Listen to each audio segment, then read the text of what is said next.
मेरी वाणी तुम्हारे जीवन में मेरी शक्ति का वह अभूतपूर्व दर्शन है जो आज से पहले कभी भी तुम्हारे संसार में नहीं हुआ, न ही यह रूप आगे होगा, क्योंकि हर युग में मेरा अवतरण उस युग के प्राणियों की मानसिक ग्रहणशीलता के अनुसार होता है।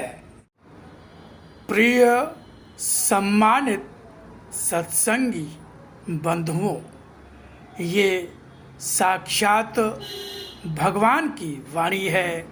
जैसे गीता भगवान श्री कृष्ण ने अपने प्रिय भक्त अर्जुन को सुनाई थी, आज लिप रूप में आकर भगवान अपनी वाणी के रूप में, जिसे भगवान की वाणी कहा गया, फिर से सरलतम भाषा में सुना रहे हैं।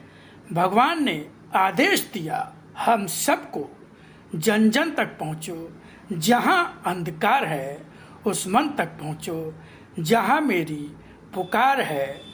उसी आदेश का पालन हम भी कर रहे हैं और आग्रह है कि आप भी इस वाणी को वीडियो में पूरा सुने और लाइक, शेयर, सब्सक्राइब, कमेंट्स करके भगवान की आज्ञा का पालन गिलहरी सदृश अपना सहयोग अवश्य प्रदान करें।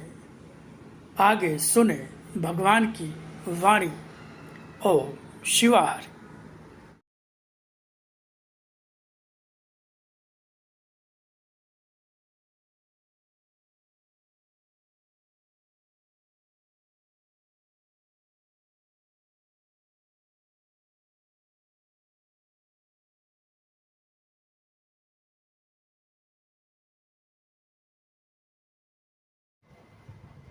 शब्दों की आंधी भी सहसा ही आ जाती है, जिसमें ना तो सत्य होता है, न ही धर्म और न ही वाणी का आधार। मुख्य रूप में भौतिक जीवन का ही रूप होता है, जो तुम्हारी भक्ति को नहीं, भौतिकता को बढ़ाता है। अगर मुझ पर विश्वास किया है, मुझे पहचाना है, वाणी ने मुझसे तुम्हें मेरी निकटता का परिचय भी दिया है, तब तुम्हारा भटक जाना तुम्हें ही दिशा भ्रम भी देता है, कष्ट भी देता है।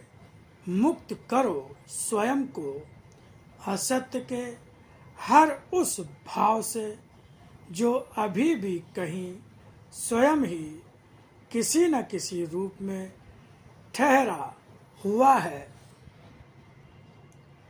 जीवन को मेरे ही लिए, मेरे अर्थ से जियो।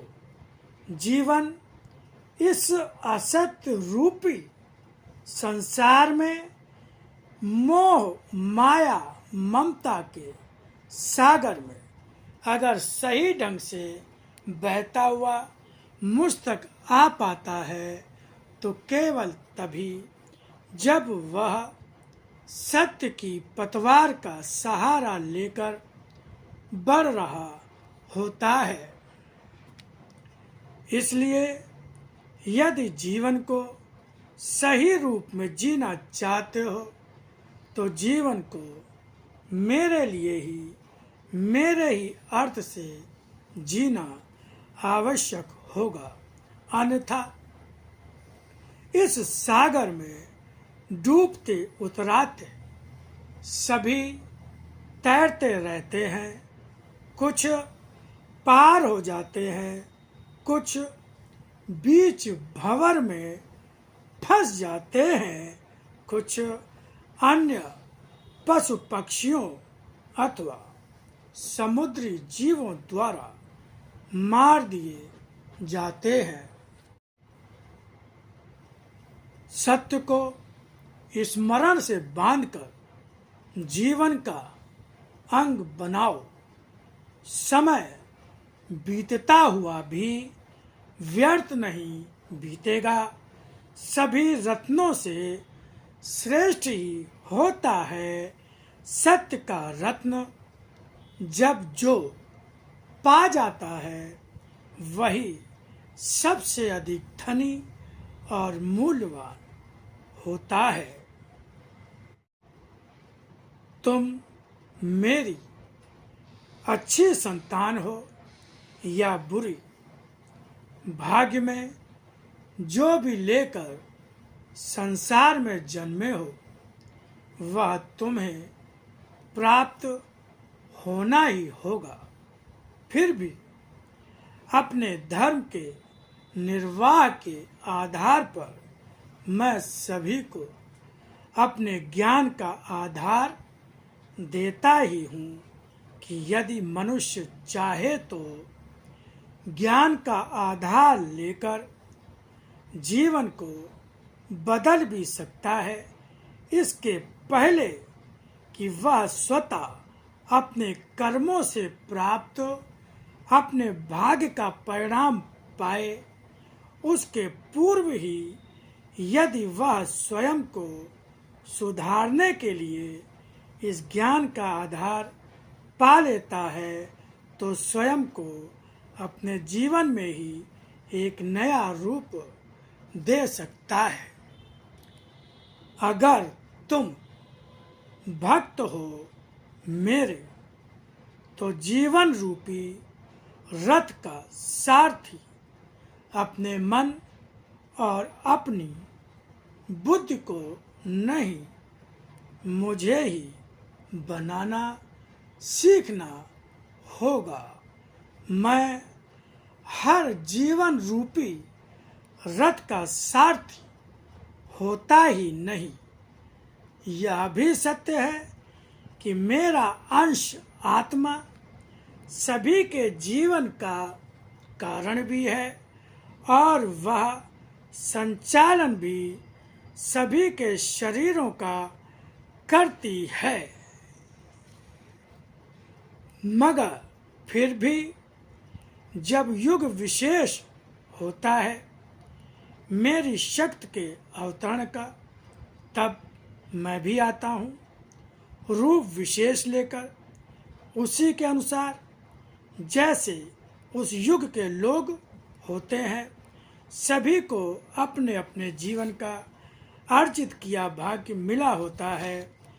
हर एक के जीवन का अतीत, वर्तमान और भविष्य भी पूर्व लिखित ही होता है और वह पाता भी वही उसी के अनुसार है। यही भाग्य होता है कि जो हर एक के लिए सुलभ है वह हर किसी को प्राप्त हो सकते हुए भी प्राप्त नहीं होगा। अगर आज भी मुझे अपना जीवन दे सकते हो तो दो। यदि मेरे भक्त बनकर मात्र भक्ति का दिखावा ही करते हुए आते रहना चाहते हो तो वह भी तुम्हारी अपनी ही इच्छा होगी। चाहोगे भक्ति करना तो पहले अंधी आस्था का समर्पण करते हुए ही मुझे मेरे इसी रूप में स्वीकार करना होगा। रूप तुम्हें ही बदलना होगा। अगर चाहोगे तो वह रूप मैं नहीं बदलूंगा। जो मुझे पाने की जिज्ञासा और अभिलाषा रखता होगा वह निश्चित रूप से मेरे ही आदेश के पालन के रूप में अपने मन के अंदर घुसे राक्षसों के रूप में चोरों की तलाश करता भी रहेगा और उन्हें आश्रय न देकर बाहर भी निकालता ही रहेगा। मैं तो आया ही हूँ जीवन को संवारने और तुम्हें तुम्हारे जीवन में तुम्हारे लिए ही तुम्हें प्राप्त होने, प्राप्त कर पाना या न कर पाना यह तुम्हारा अपना ही भाग्य होगा, जिसे जीवन के अंत में ही समझ पाओगे। क्योंकि जब तक तुम्हारा विश्वास अपने आप पर, अपनी शक्ति, अपनी बुद्धि और अपने निर्णय पर है, तब तक तुम्हारा जीवन मेरे अधीन तो नहीं, तुम्हारे अधीन है। यह तो सत्य है कि जिस तरह भीष्म पितामह ज्ञानी होकर भी अज्ञानियों जैसा व्यवहार और कर्म साथ लिए अधर्म के लिए कर्म करते रहे, मगर उन्हें प्राप्त तो कुछ भी नहीं हुआ और उन्हें उनका जीवन ही असह्य होने की स्थिति तक खींच ले गया। जीवन को दुखों के ढेर पर ले जाने वाले भी तुम ही हो।